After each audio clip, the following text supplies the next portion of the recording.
ยามที่เธอมีใครฉันก็เข้าใจว่าเธอไม่เคยแลเห็นความสุขเหมือนคอยปิดบังความปวดร้าว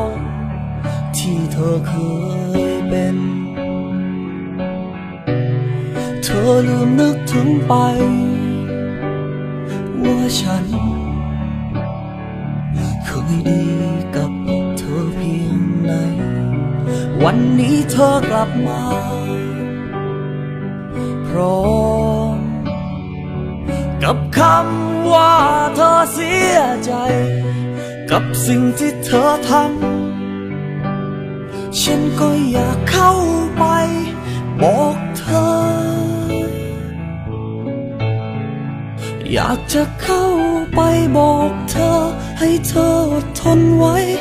อยากจะเข้าไปบอกเธอให้เธออดทนไว้อกหักไม่ถึงตายแค่รู้สึกอยากตายเท่านั้นเอง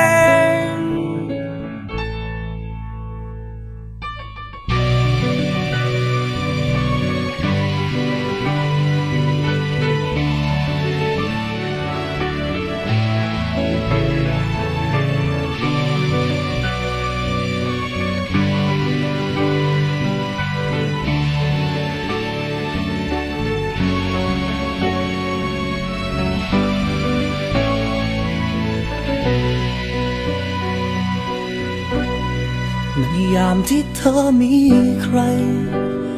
ฉันก็เข้าใจว่าเธอไม่เคยแลเห็นความสุขเหมือนคอยปิดบังความปวดร้าวที่เธอเคยเป็นเธอลืมนึกถึงไปว่าฉัน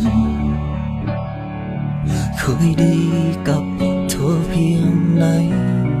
วันนี้เธอกลับมาพร้อมกับคำว่าเธอเสียใจกับสิ่งที่เธอทำฉันก็อยากเข้าไปบอกเธออยากจะเข้า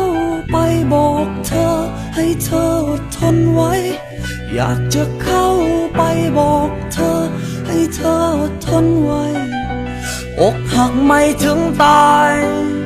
แค่รู้สึกอยากตาย